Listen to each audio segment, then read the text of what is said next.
Hola, hola, hola. Bendiciones a todos. Muy buenos días. Bueno, por acá estamos nuevamente con una nueva emisión del Ministerio Apostólico y Profético a la luz de la palabra. Me acompaña mi esposo Osvaldo Freitas. Y mi bella esposa, Arquelina Agüero de Freitas. Bueno, vamos a entrar directamente al tema de hoy, en la palabra. Y vamos a tener la lectura de la palabra en el libro de Malaquías, capítulo 4, versos 5 y 6. Y dice de la siguiente manera: He aquí yo os envío el profeta Elías antes que venga el día de Jehová grande y terrible. Él hará volver el corazón de los padres hacia los hijos y el corazón de los hijos hacia los padres, no sea que yo venga y hiera la tierra con maldición. Amado Dios, te alabamos, te bendecimos, te damos la honra y la gloria en el nombre poderoso de Jesucristo. Te damos muchas gracias porque tú eres bueno, porque para siempre son tus misericordias. En esta hora presentamos, Señor, este servicio y te pedimos, Señor, que seas tú quien direcciones todo la trayectoria de la enseñanza y que seas tú quien ministres a nuestras vidas. Santifícanos y purifícanos por tu palabra, y yo declaro que esta palabra, que no puede volver vacía, haga el efecto para lo que es enviada. En el nombre de Jesús, amén. Bien, el mensaje de este día se titula Los altares y su significado profético. Los altares y su significado profético. Tenemos que la Biblia es historia y profecía.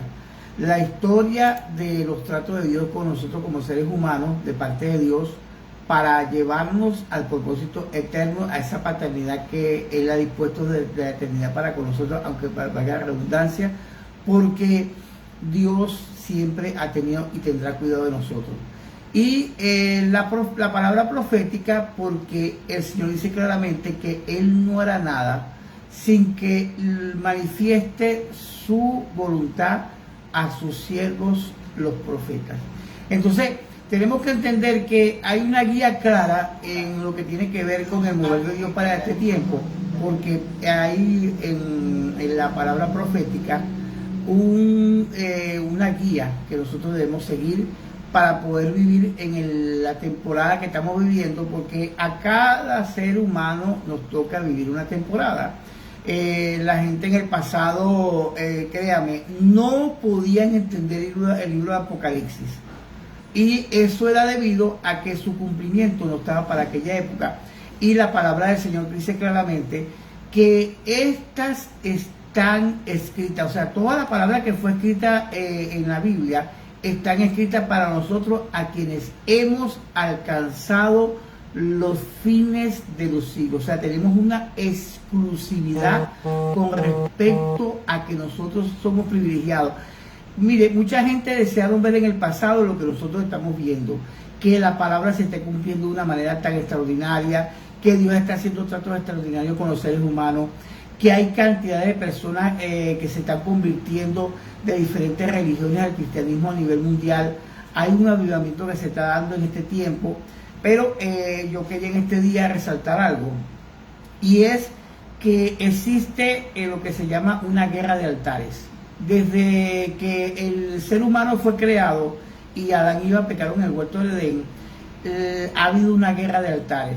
Y sin embargo, el Señor dice en su palabra que Él levanta el espíritu y el poder de Elías. Y quiero analizar todo esto porque es algo que se está cumpliendo progresivamente en este tiempo, porque dice que Elías vendrá antes de que venga el día grande y terrible de Jehová.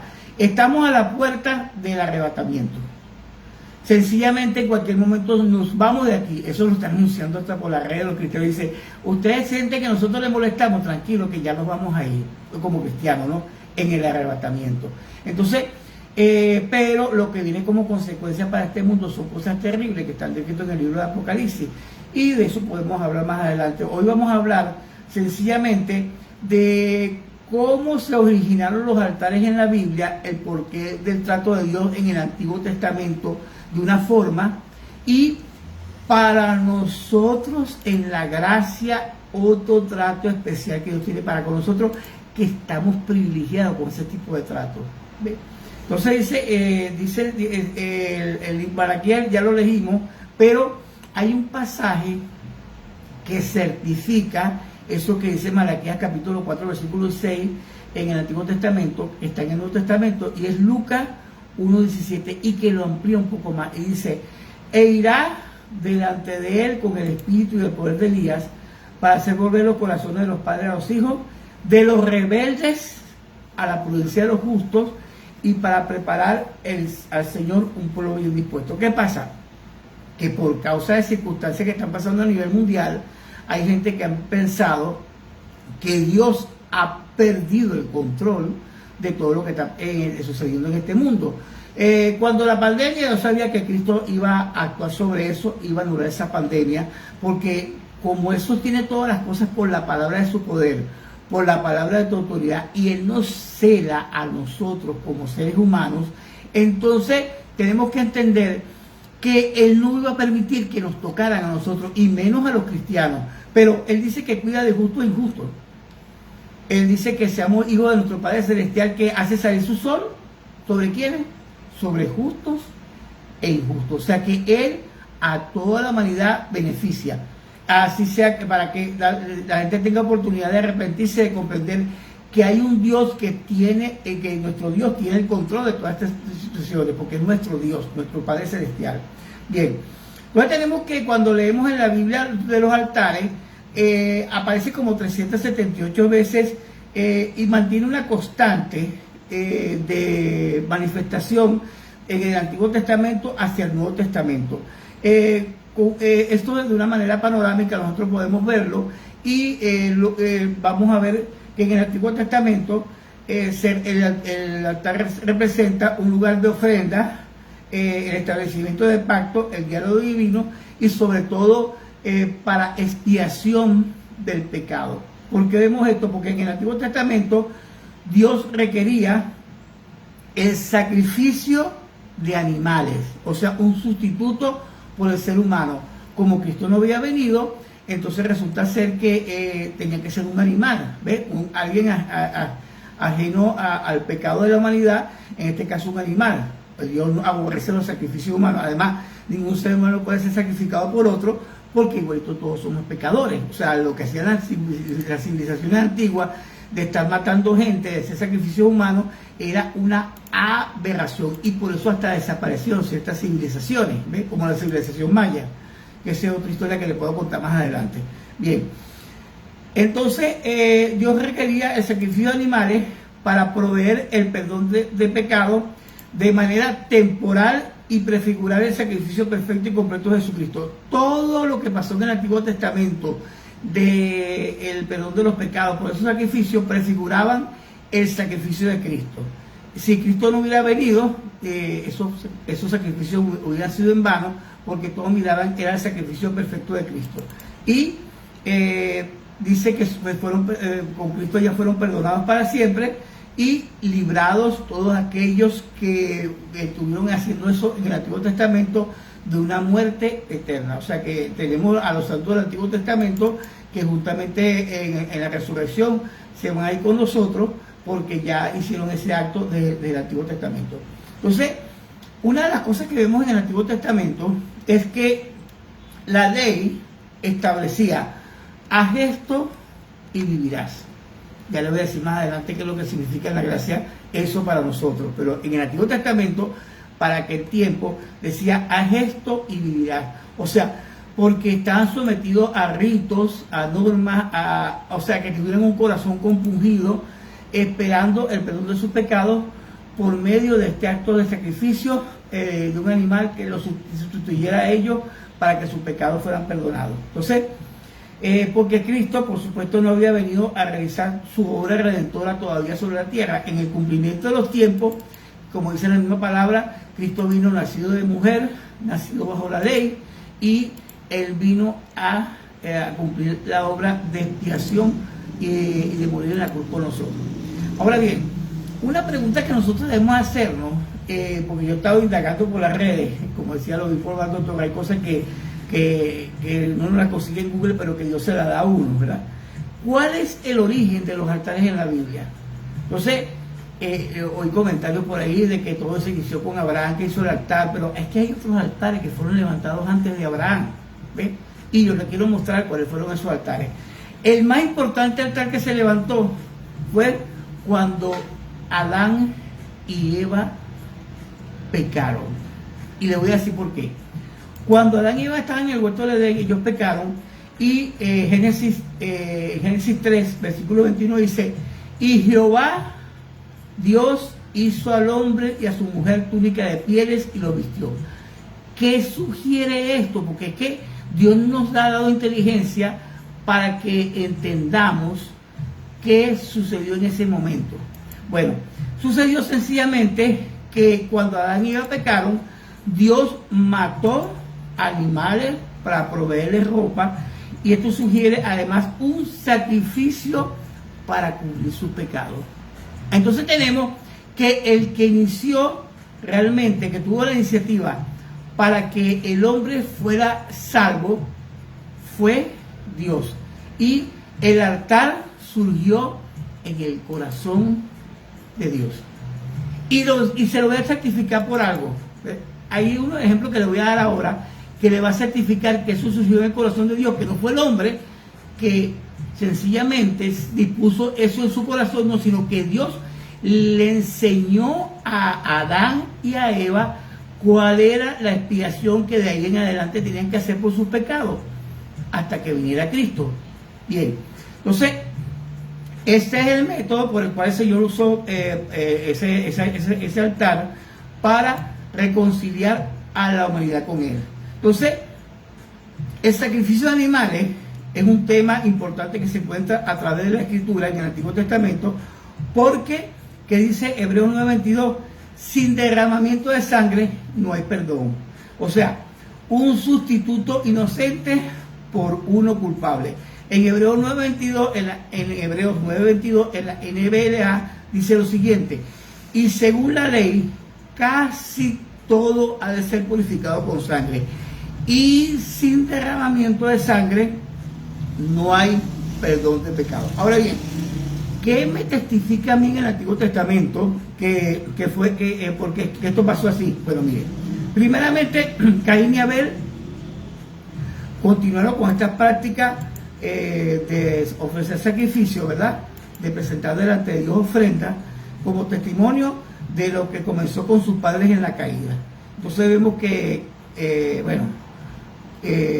Abel presentó una más excelente ofrenda que Caín, aunque Caín también había presentado una ofrenda excelente, ¿verdad? Pero vemos que Abel había presentado una ofrenda más excelente, y usted sabe lo que pasó, la envidia de Caín y toda la historia de que él mató a su hermano, etcétera, etcétera, ¿verdad?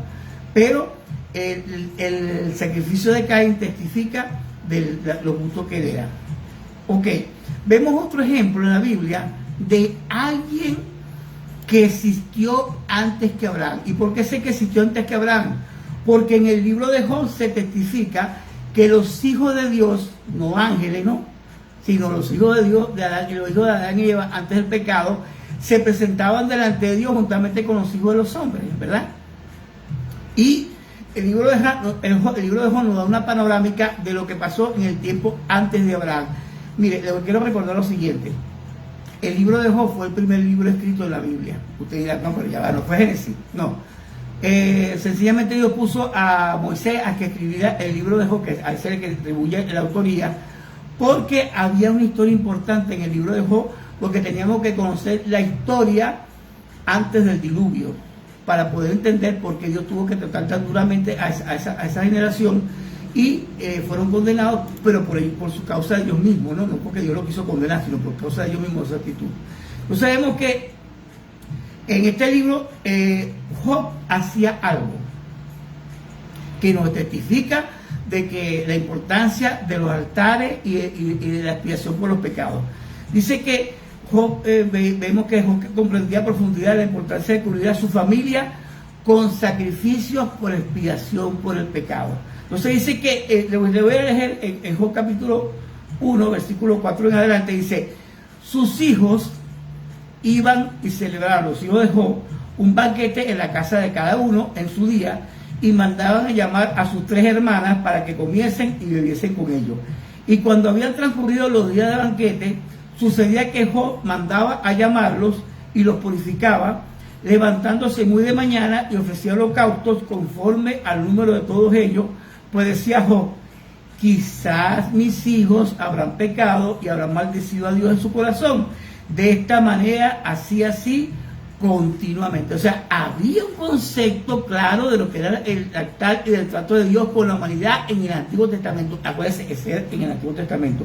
Más adelante ahorita vamos a estudiar el trato de Dios con nosotros en este tiempo. Bien. El otro que certifica la importancia del altar es Noé.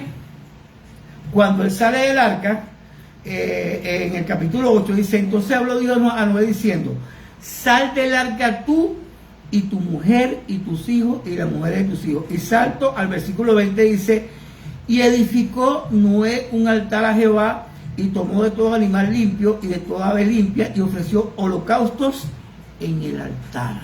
Y Dios vio con agrado la ofrenda de Noé, ¿verdad? De tal manera que estableció su pacto con el arcoíris que nosotros conocemos, ¿verdad?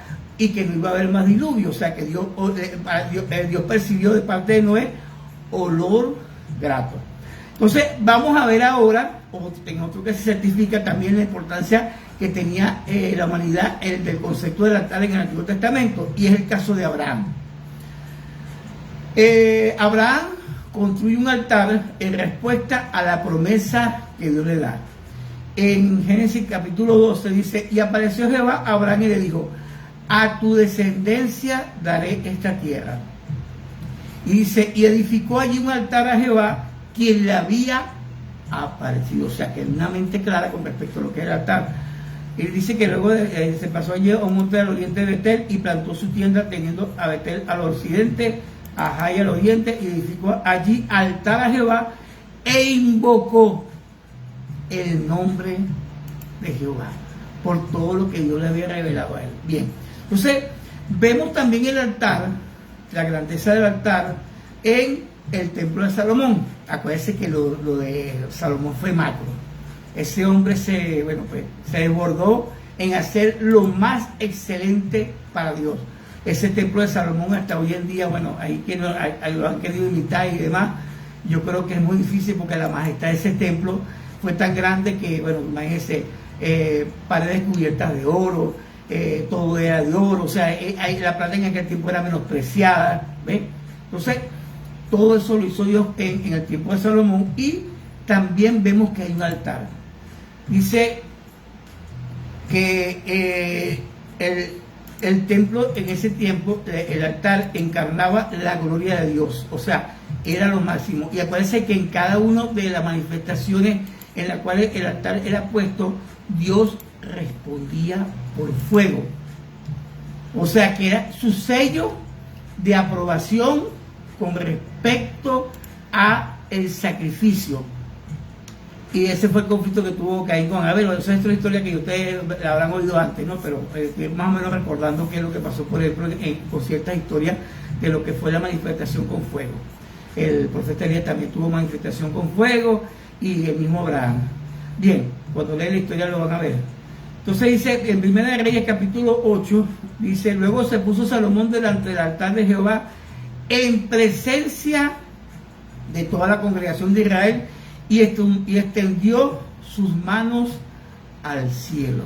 Y entonces empezó a hacer aquella oración que está en 2 de Crónicas capítulo 6.1 al capítulo 7.1, que fue una oración demasiado majestuosa, que usted la lee y se admira de la inspiración que tuvo este hombre al hacer ese tipo de oración y de consagración al templo.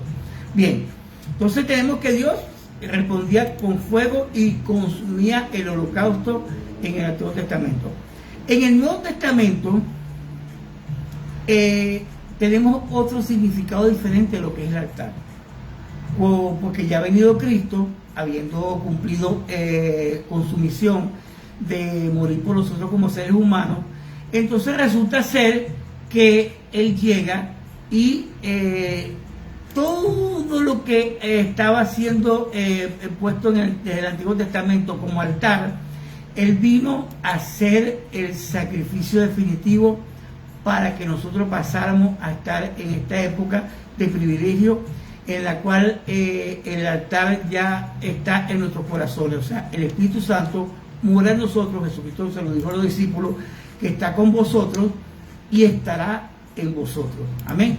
Porque todavía no se había cumplido el tiempo de la consumación del sacrificio redentor de Cristo. Entonces, a partir de que nosotros estamos ya con el Espíritu Santo en nuestras vidas, realmente el altar nuestro está en nuestro corazón, y le voy a explicar en qué consiste esto, ¿verdad? Ok, entonces el altar ahora es espiritual, está en nuestros corazones y no es una construcción física. Entonces, el cuerpo de Cristo en la cruz representa la ofrenda definitiva por los pecados de la humanidad. Ya fue desde Adán y Eva hasta nuestros días, y hasta que Cristo venga, ya nosotros tenemos los sacrificios que están puestos delante de Dios por medio de los sacrificios de Cristo, ¿verdad? Ok, entonces en el Nuevo Testamento se hace hincapié en que los creyentes ofrezcamos nuestro cuerpo como sacrificio vivo, santo, agradable a Dios, que es nuestro culto racional. O sea, cuando usted va a adorar a Dios, cuando usted adora a Dios en su casa, en el lugar donde esté, usted sencillamente está haciendo un sacrificio vivo a Dios cada día, para realmente hacer la conexión con Dios. Bueno, Él llega sencillamente, nosotros le confesamos nuestros pecados, nos los perdona, y ese realmente es al altar que nosotros tenemos que acudir. Entonces, una de las cosas que dijo Cristo que a mí me llama la atención, y que a veces la gente lo toma por alto y creen que, bueno, ¿y qué será eso? Como dice el querido, para llevar, para comer, o lo llevo en la cartera. Exactamente, ¿qué será eso?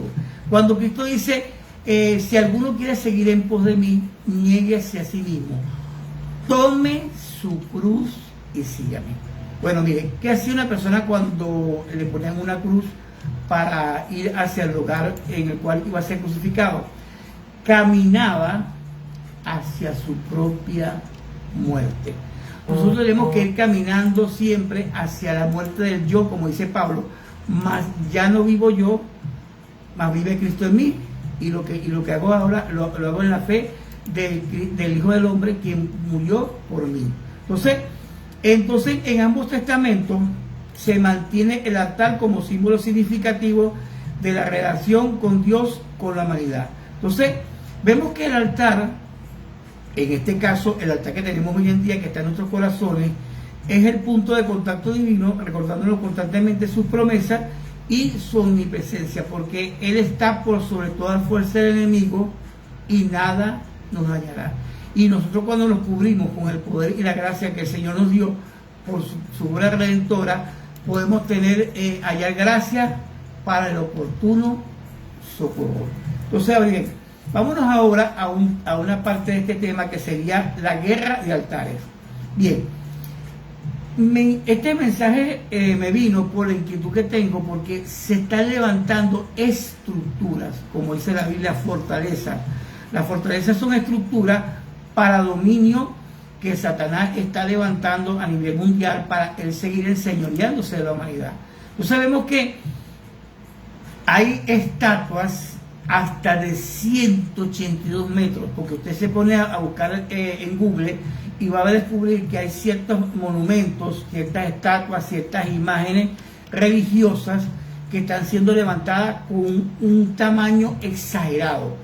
O sea, que parece que no hace falta que sea un muñequito que la gente va a adorar, y no. Tiene que ser ahora una cosa macro, como para que la gente le llame la atención y adore una cosa que realmente ni ve, ni oye, ni siente, ni está siendo conectada para que nosotros estemos en la presencia de Dios.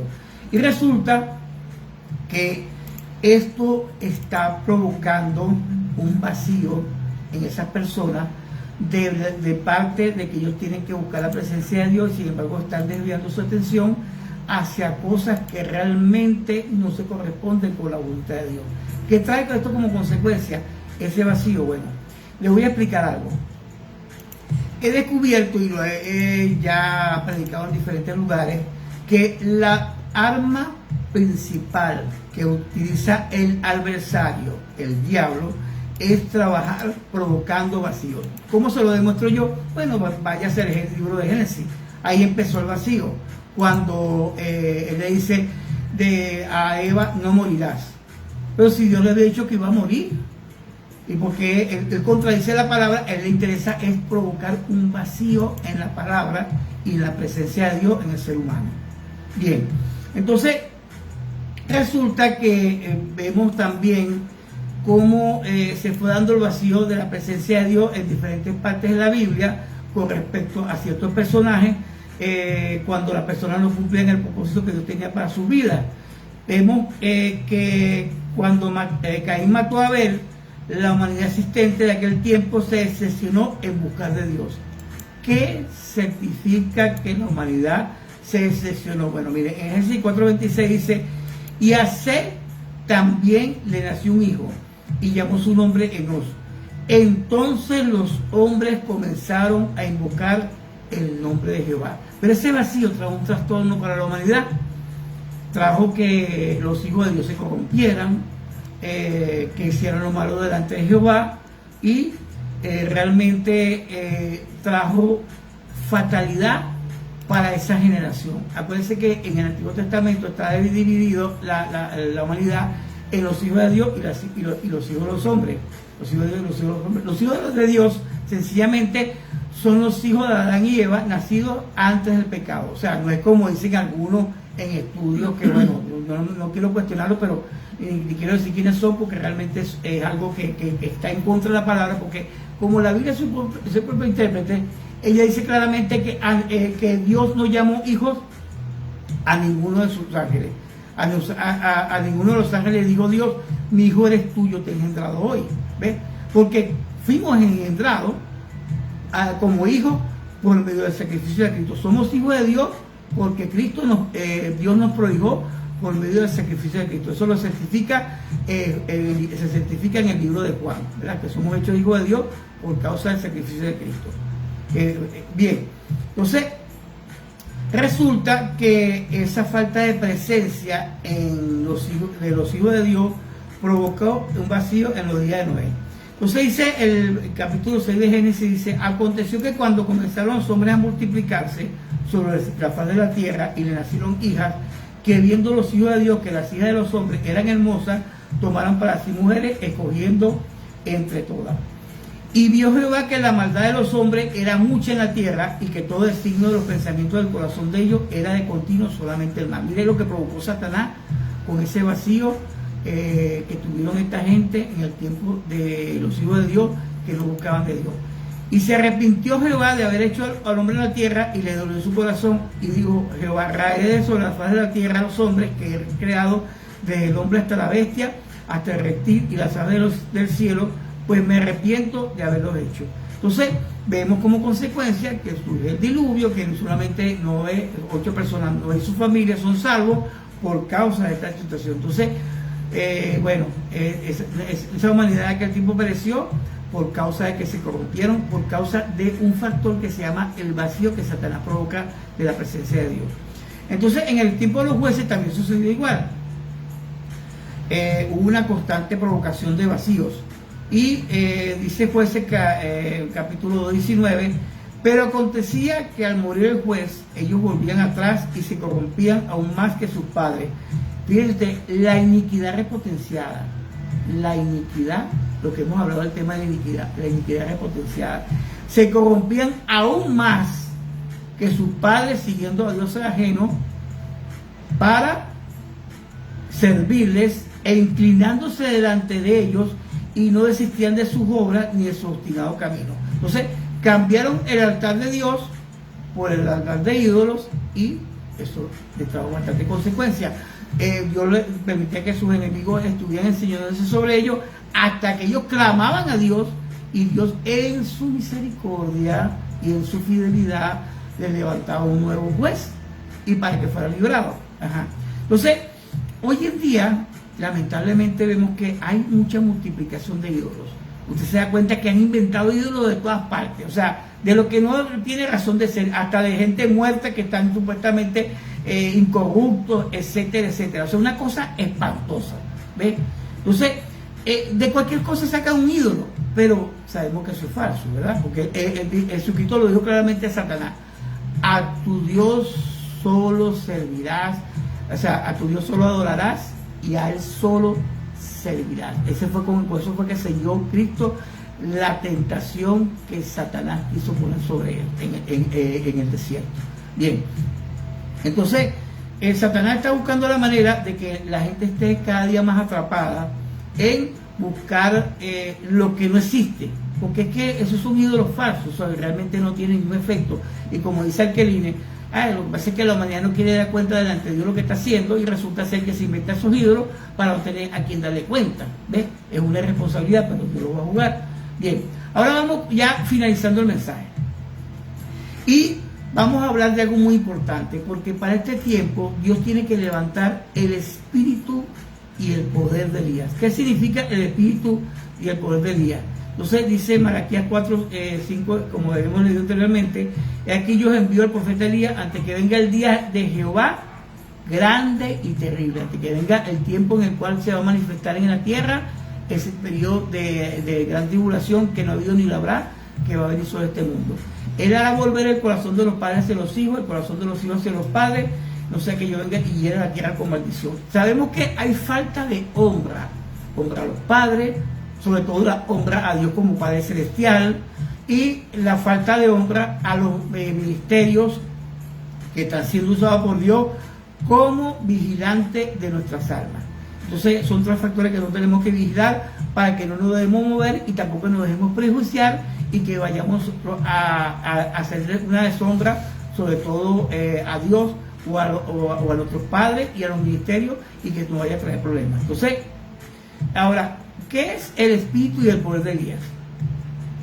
Bien, entonces tenemos que, como lo dijo Elías, que tuvo que lidiar con los profetas de Aceret y Baal, habían estructuras que se habían levantado y que el pueblo se corrompió yéndose tras esos ídolos. Entonces Dios llama a Elías para que diga: bueno, traigan a esos profetas y vamos a confrontarlos. Y fueron confrontados, ¿verdad? Ellos empezaron a sajarse, a hacerse heridas, a invocar a sus ídolos que no existían, y quedaron avergonzados hasta que Elías dijo: bueno, armen este altar. Dime. No. Ok, armen este altar, y resulta ser que llega, y entonces, bueno, ahí vemos cómo Dios se glorificó en el sentido de que ellos sencillamente fueron avergonzados y hasta tuvieron que ser muertos, ¿verdad? Ok, entonces esas fortalezas que se levantan como altares también pueden ser tanto mentales como espirituales, ¿ves? Para ayudar a la gente al propósito de Dios. Entonces vemos que hoy en día, bueno, eso se va a globalizar cuando venga el tipo del anticristo de la gran tribulación. Sencillamente vemos como hoy en día se ha extendido el comunismo a diferentes partes del mundo. Bueno, de hecho se está profetizado en la Biblia, ¿verdad? Que iba a romper el sistema mundial. Pero se trata de que hay gente que están pidiendo adoración para ellos mismos. O sea, niegan la existencia de Dios porque el comunismo es una religión atea. Y resulta ser que negando la existencia de Dios, ellos sí exigen para ellos idolatría, inclusive con pena de muerte si no lo hacen. ¿Ves? Entonces, bien, ya por último vamos a analizar lo siguiente. Digamos que Dios tiene forma de que nosotros estemos buscando su presencia, y sencillamente tenemos que discernir entre el propósito de Dios para nuestras vidas y todo aquello que Dios quiere hacer para con nosotros. Tenemos que saber que tenemos un altar en nuestros corazones, que nuestra vida tiene que estar dispuesta para adorar y servir a Dios, y que de continuo tenemos que estar buscando la manera de morir al yo para que Cristo viva en nosotros. Entonces, buscar la manera de ayudar a otros para que también puedan salir de su condición, orar por aquellos que sabemos que están desviados del camino, y que podamos ganar a mayor número de gente, sobre todo en este tiempo en el cual hay tanta gente con necesidad de que la palabra de Dios entre en su vida. Así que les bendecimos, les amamos, y esperemos que esta palabra les haga reflexionar con respecto a la necesidad de buscar de la presencia de Dios, porque el altar de Dios sigue siendo efectivo en nuestros días. Amén. Vamos a orar. Padre, en el nombre de Jesús, Señor, permite que esta palabra que ha sido dada pueda traer un antes y un después en nuestras vidas, Señor, en el nombre de Jesús, Señor, que podamos establecer de continuo tu altar en nuestros corazones y que podamos llevar adelante, Señor, que tu presencia esté en nuestras vidas de tal manera que podamos tener éxito en todo lo que hagamos y que tu voluntad sea hecha perfecta en nosotros. En el nombre de Jesús, amén. Amén. Bueno, nos despedimos con un gozo tremendo. Tenemos ya lugar donde reunirnos. Hoy es la inauguración. Dios nos abrió una puerta impresionante. El obispo Waldo Torres, con quien estamos trabajando, alquiló un local cerca de donde estamos, lo puso a nuestra orden, a nuestra disposición, y ahí vamos a estar trabajando todos, apoyándolo a él, pero haciendo la obra para nuestro Salvador, que es lo más importante. Así que a partir de hoy nos estaremos reuniendo de 5 de la tarde a 7 de la noche. Los que nos siguen acá en Santiago de los Caballeros y estén interesados en participar, no te quedes. Hoy es el día donde vamos a estar juntos allí alabando a nuestro Señor, y va a ser una inauguración rimbombante, como dice el obispo Waldo Torres. Dios siempre abre puertas, y hay veces por donde menos esperamos Dios se glorifica. Así que este es un año donde Dios quiere que tú salgas de la estrechez, Dios quiere que tú salgas de lo pequeño, de lo limitado, que pases a lugares espaciosos, porque es que si no es hoy, ¿cuándo? Si no es aquí, ¿dónde? Y Dios quiere que cumplamos el propósito eterno para el cual Él nos creó. Así que adelante, los bendecimos, que tengan una semana súper, archi, mega, ultra victoriosa. Y nos seguimos viendo el próximo domingo a las 11 de la mañana, si no nos sale otro evento. Nos bendecimos. Dios bendiga.